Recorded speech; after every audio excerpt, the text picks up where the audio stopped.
Selamat pagi teman-teman, kita berjumpa lagi ya dalam video pembelajaran online masih tentang kompetensi based HR management ya.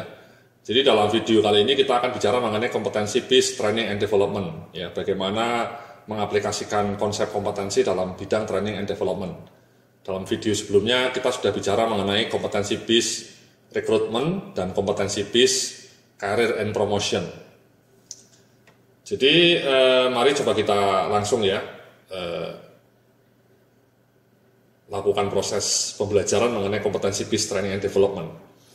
Jadi memang ketika kita menyusun kompetensi based training and development ini, langkah pertamanya ya tetap ini Mas ya, kita mengacu kepada kompetensi profile per posisi ya, atau kebutuhan kompetensi jabatan. Ini yang saya bilang sebagai backbone. Saya tunjukkan file Excel-nya ya. Nah, setelah kita tahu kompetensi teknis apa yang dibutuhkan, kemudian juga kita tahu jenis kompetensi manajerial apa yang dibutuhkan, kemudian kita menyusun apa yang saya sebut sebagai training plan, matrix training plan. Ya. Jadi matrix training plan ini adalah menyusun judul-judul training yang dibutuhkan untuk mendukung penguasaan kompetensi ini. Nah, saya tunjukkan contohnya seperti ini, Mas. Nah, ini, Mas, ya. Ini adalah matrix training plan untuk bagian SDM, legal, dan umum. Ini adalah judul-judul trainingnya, Mas. Ya, judul-judul trainingnya. Kalau Anda perhatikan, judul-judul trainingnya itu tidak lain, tidak bukan merupakan adopsi dari judul kompetensi. Kenapa? Karena memang judul kompetensi itu, kalau saya evaluasi sebenarnya tidak lain tidak bukan adalah satu bentuk disiplin ilmu tersendiri ya. Jadi kalau Anda mau menguasai kompetensi manajemen kinerja, ya sebaiknya Anda training mengenai manajemen kinerja. Kalau Anda mau menguasai kompetensi mengenai pengembangan SDM, ilmunya, ya Anda harus training pelatihan yang judulnya strategi pengembangan SDM misalnya, ya, dan seterusnya. Sehingga kalau Anda perhatikan di sini, judul-judul training di sini memang merupakan adopsi langsung ya, copy paste dari judul-judul kompetensi yang ada di KKJ tadi ya, kebutuhan kompetensi jabatan. Nah, saya cantumkan seperti ini, ada yang lanjutan, ada yang basic. Nah, di sini kemudian Anda mencantumkan posisi-posisi karyawan di kantor Anda, Mas. Ada manajer, ada asmen pengembangan SDM, ada staff SDM. Nah, kemudian kita kasih warna biru ini, Mas, sebagai mandatori ya. Jadi staf SDM misalnya wajib ikut training mengenai administrasi SDM, pengembangan SDM dasar, manajemen kinerja dasar, dan manajemen remunerasi dasar. Sebaliknya kalau Anda asmen pengembangan SDM harus wajib ikut training pengembangan SDM lanjutan, manajemen kinerja lanjutan atau advance, manajemen remunerasi dasar, hubungan industrial, dan strategi hubungan industrial saja ya. Basic hubungan industrial. Sebaliknya kalau Anda manajer SDM, Anda wajib ikut training pengembangan SDM lanjutan, manajemen kinerja lanjutan, manajemen remunerasi lanjutan, dan juga strategi hubungan industrial. So this is it. Ya, inilah yang namanya training plan. Ya, sama Mas ketika misalnya ini untuk kompetensi teknis. Untuk kompetensi manajerial Anda juga bikin seperti itu, Mas, matrix training manajerial. Judul trainingnya ini kalau Anda perhatikan mengacu pada judul kompetensi yang dibutuhkan. Ya, kita sudah punya matrix ini. Ini judul-judul kompetensi manajerial yang dibutuhkan. Nah, judul-judul kompetensi ini ya tinggal kita adopsi menjadi judul-judul training. Ya. Sama Mas, ada level basic, ada level advance ya. Sama Mas, misalnya untuk staff ya wajib ikut training ini semua ya, excellent quality orientation, training problem solving, training mengenai planning, organizing, mengenai teamwork skills, mengenai achievement orientation. Kalau level asmen sama manager tingkat lanjut ya, juga ikut leadership skills, achievement orientation advance, teamwork skills advance, dan seterusnya. Ya, jadi ini namanya matrix training plan manajerial, Mas. Ini untuk manajerial, ini untuk teknis. Nah, inilah yang memang kalau Anda kerja di SDM sebaiknya yang disusun seperti ini Mas, training plan seperti ini, matrix. Sama, Anda menyusun untuk bidang keuangan misalnya, ini saya kasih contoh bidang keuangan ya. Ini posisi-posisinya. Ya, ini judul trainingnya. Misalnya katakanlah manajer business development ya, BizDev ini business development Mas. Harus ikut manajemen keuangan lanjutan ya, harus ikut anggaran lanjutan, harus ikut training feasibility study, business plan, funding management, risk management. Kenapa? Karena di bidang ini Mas, dia bidang business dev. Ya. Ini metriknya. Jadi warna biru ini topik training yang wajib diikuti. Ya. 2 hari semua. Jadi Anda bikin seperti inilah training plan untuk berbagai direktorat ya, atau berbagai bidang. Sekali lagi bidang SDM seperti ini. Nah menurut saya training plan seperti ini yang harus tiap tahun dieksekusi Mas, diimplementasikan. Banyak perusahaan yang tidak punya training plan seperti ini. Jadi tiap tahun trainingnya itu berubah-ubah sesuai selera karyawannya, sesuai selera usernya. Itu menurut saya tidak begitu afdol.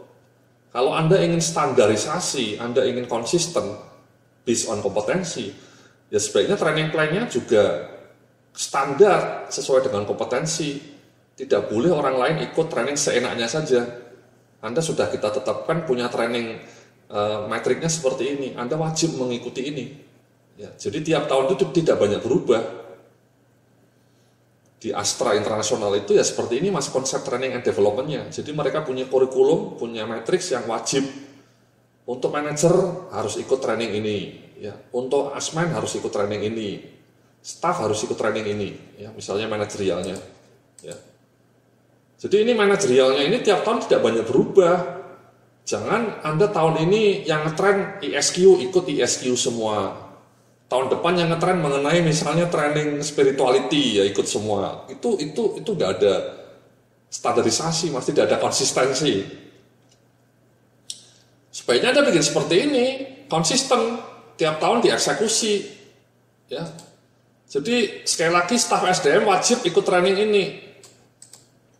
Dan kemudian saya bikin panduannya di dalam panduan trainingnya ya, nanti bisa Anda baca di sini ya. Anda bisa baca ini ya. Saya bilang seperti ini nomor 7 nih, saya kasih garis bawah ya. Jadi karyawan yang hendak dipromosikan ke level berikutnya diharuskan terlebih dahulu mengikuti semua judul training yang dipersyaratkan untuk diikuti untuk posisi yang sekarang tengah dijabat ya. Sebelum yang bersangkutan selesai mengikuti semua jenis training yang harus diikuti untuk posisinya sekarang, maka sebaiknya ia belum dapat dipromosikan. Ya.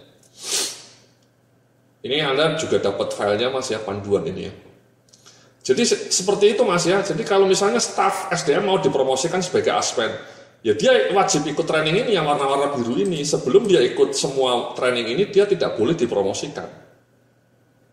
Ya, sama asmen pengembangan SDM kalau mau dipromosikan ya ikut training-training ini. Ya. Jadi tertata. Manajer SDM juga kalau mau dipromosikan ke level direktur misalnya, direktur SDM ya dia wajib ikut training ini dulu. Selama dia menjabat pada posisinya Mas ya. Nah mungkin ini kan misalnya staf SDM ada ikut sampai 4 kali. Saya membayangkan sebaiknya dipecah menjadi 2 tahun ya. Mungkin tahun pertama dia menjabat ya 2, tahun kedua dia 2 gitu ya Mas ya. Kalau dia jadi staf SDM sampai 10 tahun ya apa boleh buat ya Mas ya. Mungkin ya dia trainingnya 4 saja ya. Dia mungkin bisa ikut training lainnya kalau memang ada dana. Jadi ini juga membuat anggaran training Anda menjadi lebih predictable. Jangan karena staf SDM-nya sudah ikut training 4 ini, kemudian dia ikut macam-macam. Itu sering terjadi Mas ya, menghamburkan biaya. Karena Anda tidak punya arahan, tidak punya fokus yang jelas. Sekali lagi kalau Anda punya training plan seperti ini, Anda tidak perlu training macam-macam. Ya cukup ini untuk teknisnya ya. Untuk manajerialnya ya cukup ini misalnya. Tidak perlu yang macam-macam. Jadi ini misalnya ada 1, 2, 3, 4, 5 ya dipecah 2 tahun. Bahkan kalau perlu 3 tahun lah ya. Setahun 2, tahun kedua 2, tahun ketiga ini gitu ya. Jadi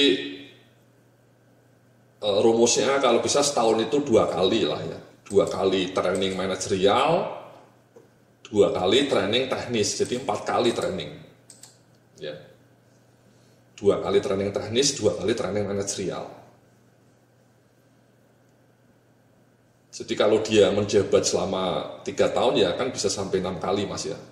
Sampai 12 kali ya. Nah kalau dia selama 3 tahun sudah semua full trainingnya wajib diikuti ya sudah. Dia ikut pengembangan yang lain lah ya. Kan pengembangan tidak hanya training. Jadi seperti itu mas ya. Sekali lagi Anda bikin matriks seperti ini untuk semua posisi ya. Wajib diikuti ya. Ini misalnya manajer keuangannya kan banyak ini trainingnya. Ya dia bisa dipecah dalam beberapa tahun ya. Mungkin dalam 3-4 tahun ya. Jangan 1 tahun semuanya diikuti, nanti manajer keuangannya tidak kerja training terus ya. Tapi matriks seperti ini membuat Anda punya arahan yang jelas mas ya. Sekali lagi Anda punya arahan yang jelas. Jadi Anda punya satu backbone yang jelas ya. Tidak ngawur trainingnya itu, tidak sesuka hati. Saya merasa bahwa pendekatan seperti ini lebih bagus mas daripada yang model konvensional itu ya. Tiap tahun ditanya karyawannya mau training apa, ya dia milih sesuka hati dia. Karena Anda tidak punya panduan. Kalau manajemen SDM, bidang SDM di kantor Anda punya panduan seperti ini, ya Anda tinggal ngasih pilihannya ya ini, judul trainingnya tidak boleh keluar dari judul-judul ini. Ya, tidak boleh keluar dari judul-judul ini. Ya. Jadi fokus pengembangan SDM-nya fokus sesuai kompetensi yang dibutuhkan. Again, kenapa itu tidak boleh keluar dari training-training ini? Karena inilah yang dibutuhkan kompetensinya. Ingat kita sudah menyusun kompetensinya kan? Ya, sudah menyusun matriks kompetensinya mas. Jadi tidak sia-sia kamus kompetensi yang sudah kita susun berdarah-darah ini. Tidak sia-sia karena kita gunakan untuk menyusun matriks training plan. Nah pertanyaannya emang kalau trainingnya tidak bisa dilakukan internal gimana mas ya? Anda terpaksa ikut training publik ya. Anda carilah training-training di hotel-hotel itu yang judul trainingnya mirip dengan ini. Misalnya perpajakan itu kan ada mas ya training publiknya.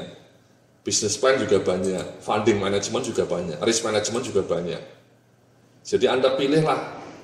Jadi tidak boleh lagi orang keuangan training seenaknya saja milih sesuai dengan judul yang dia suka. Tidak boleh, harus sesuai dengan ini mas. Karena inilah yang sesuai dengan kompetensi kita. Demikian juga orang SDM. Tidak boleh di luar ini trainingnya, harus training ini. Ya. Jadi seperti itu mas. Kemudian saya juga ngasih file ini mas ya. Apa sih kontennya? Konten ini ya saya kasih contoh. Ini kalau lebih bagus lagi Anda bikin silabusnya. Ya contohnya seperti ini. Misalnya manajemen kinerja advance, ya. Ini silabusnya, ya. Fungsinya SDM, legal, pesertanya level asmen dan manajer. Nah, ini materinya ini, ya, materinya. Nah kalau Anda perhatikan materinya ini juga,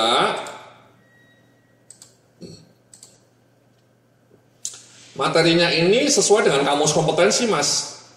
Ini dia the beauty of competency based HR management ya. Jadi Anda menyusun materinya, konten materinya ini tidak sembarangan. Materinya ini disesuaikan dengan kamus kompetensi yang kemarin sudah kita bikin ya.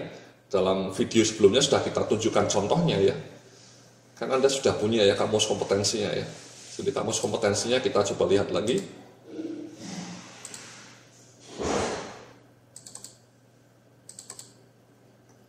Nah ini kan kamus kompetensinya misalnya manajemen kinerja kita lihat ya.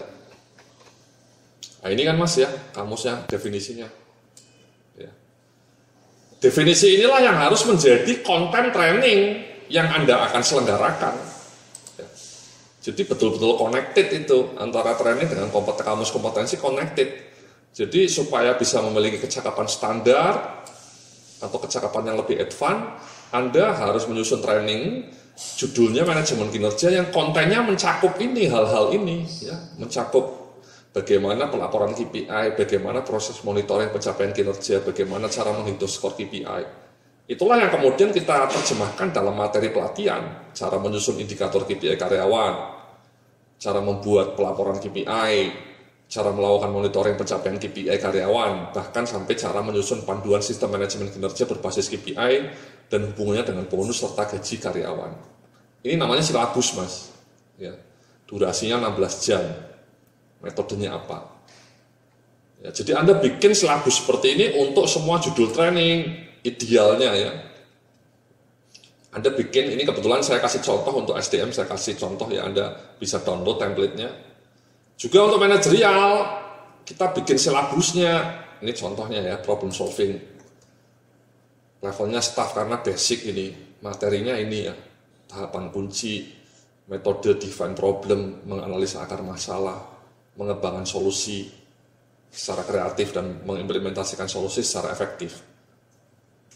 Again, ini konten ini kita define, kita susun berdasarkan kamus kompetensi problem solving. Ya, jadi ada koneksi, ada connected gitu, Mas, saling berkaitan ya, saling bahu-membahu gitu ya, Mas ya. Ini contohnya untuk problem solving, ini juga, ini leadership juga saya kasih contoh. Ini untuk level asmen. Ya, tipe dan ciri high performance leadership, tugas pokok effective leaders, metode untuk mendelegasikan tugas, dan seterusnya. Ya. Ini namanya silabus, Mas. Ya. Anda bisa dapatkan nanti, Anda bisa download nih silabus ini. Ya, jadi idealnya tidak hanya bikin judulnya, Anda bikin silabusnya seperti ini, Mas. Ya, bikin silabusnya seperti ini. Itu lebih bagus. Kenapa? Karena Anda jadi punya panduan kalau Anda hire vendor training, Anda tidak lagi kosong. Anda ngundang vendor training, mohon Pak, materi Anda trainingnya nanti harus mengacu ke seperti ini. Ya, tolong. Ya. Atau kalau Anda misalnya mau ngirim karyawan Anda untuk training eksternal dengan tema misalnya mengenai katakanlah manajemen kinerja, ya Anda carilah itu brosur-brosur yang banyak itu ya Mas ya, brosur-brosur seminar-seminar publik yang kontennya kalau bisa paling tidak mendekati ya, mungkin tidak sama persis ya, tapi paling tidak mendekati dengan konten ini gitu ya. Jadi efektif trainingnya ya, mendekati ini ya, apa itu KPI, menyusun KPI dan seterusnya. Jadi ini fungsinya silabus, Mas, membuat Anda menjadi tertolong ketika memilih judul-judul training karena tidak blank, karena Anda sudah siap dengan judul trainingnya yang paku dan Anda bahkan sudah siap dengan silabusnya. Kalau Anda ngundang vendor eksternal untuk melakukan in-house ya mudah saja, Anda sodorkan silabus ini. Ya. Tapi kalau Anda mengirim karyawan keluar ya Anda pilih training yang kira-kira isinya mirip dengan ini.